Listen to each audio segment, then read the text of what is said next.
Hey everyone, welcome back to Rich and Free. Today, we're diving deep into the poverty trap. Let's start with a simple but powerful concept from the book The Nature of Poverty. Imagine a tipping point. Let's call it point P. If you have more money than point P, your wealth naturally grows over time. But if you have less than point P, the opposite happens. You get poorer and poorer. Here's an example. If you only have $200 in your bank account, every meal, every bill, every unexpected expense drains your cash. You're constantly treading water.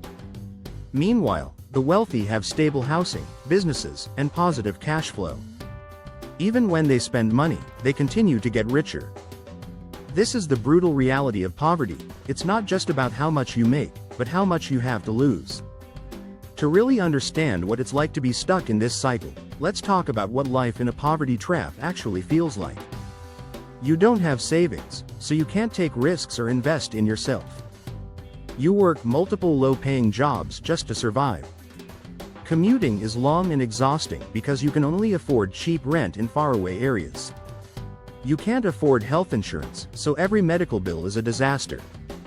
There's no time or money to learn new skills or get an education. And then? One emergency, a broken car, a medical bill, or a job loss, can send you spiraling deeper into financial ruin. Many people in poverty aren't lazy or irresponsible.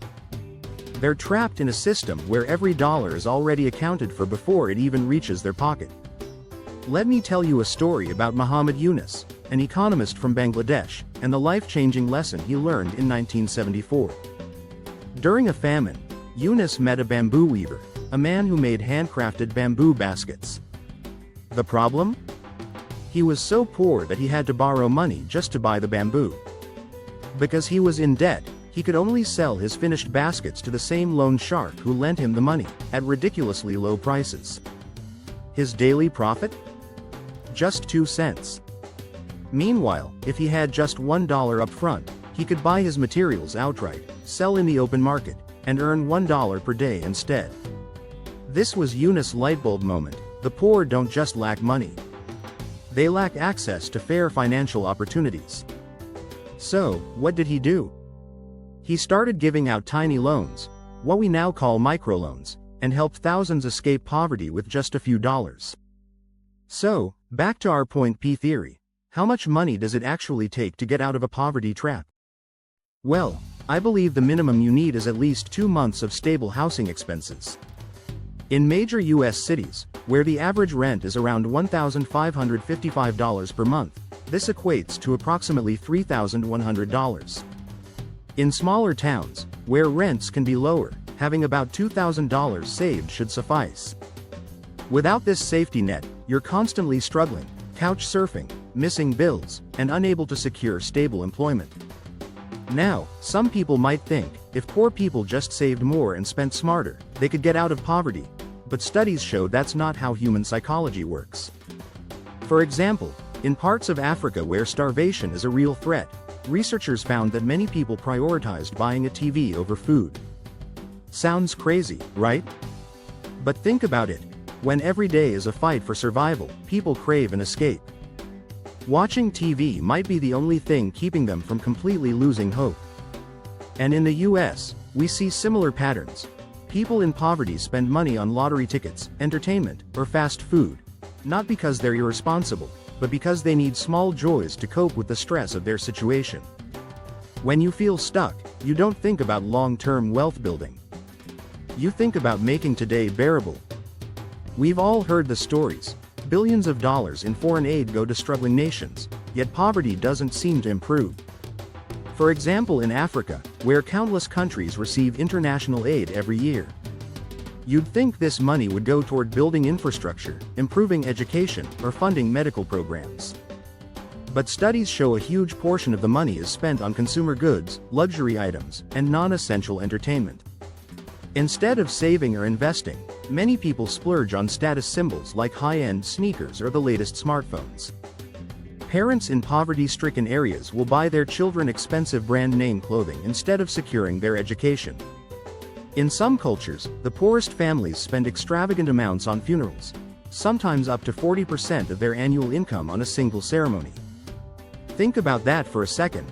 If you make $50,000 a year, that's like spending $20,000 just on a funeral. And it's not just in developing countries. In the US, the same patterns emerge, particularly in low-income communities. Why does this happen? According to research in The Nature of Poverty, poverty isn't just about lack of money, it's about chronic stress. Scientists have actually measured the blood of people living in poverty and found something shocking. They have significantly higher levels of cortisol, the stress hormone. It's the hormone that kicks in when you're in survival mode. Imagine a bear is chasing you in the wild. Cortisol helps you react instantly, either by fighting or running for your life. In short bursts, cortisol saves your life. But when your cortisol levels are always high, like when you're constantly worried about food, rent, or medical bills, your brain stops thinking rationally. You lose the ability to plan for the future. You prioritize instant gratification. You become more impulsive. And this is exactly what happens to people in poverty. Their entire lives are a survival situation. No savings? Every expense is an emergency. No health care? A minor illness can wipe out everything. Low-paying jobs? Every month is a battle to cover rent and food. This constant pressure leads to impulsive financial decisions, buying things that provide short-term relief instead of long-term security. This is why people in poverty spend money on entertainment instead of investing in education. People in poverty buy expensive clothes to boost their self-esteem instead of saving for the future. People in poverty throw lavish funerals even when they can't afford rent. To someone not living in poverty, these decisions seem irresponsible. But to someone who feels like their life is falling apart, these purchases are the only source of control they have. It's not stupidity, it's psychology. Here comes to the illusion of wealth. What the rich really buy. Now, let's talk about luxury spending. A lot of people think they know what rich people buy: designer bags, high-end watches, expensive cars. But when truly wealthy people talk about luxury items, they often refer to unusual and unique assets, things like yachts, factories, land, or rare artworks. Anything that can be manufactured at scale is not a true luxury, it's just an expensive commodity. If you've ever walked into a luxury store and felt small, unworthy, or like you didn't belong, you're not alone. These brands have mastered the art of psychological manipulation, making you believe their overpriced products are worth it. But what if I told you the real value of a luxury item isn't in its craftsmanship or material, but in marketing, celebrity endorsements, and brand perception? And more importantly, falling for this trap keeps you poor. Let's be honest, luxury brands don't sell you quality, they sell you status. A $5,000 designer handbag isn't worth that price because of its leather or stitching. The real cost? Celebrity endorsements, prime retail store locations, designer salaries, global advertising, and brand management. It's the same game tobacco companies played with cigarettes, or the diamond industry did with engagement rings. They sell you a dream, not a product. One of the biggest tools for this psychological warfare? TV shows and movies. A prime example is the character Carrie Bradshaw from Sex and the City.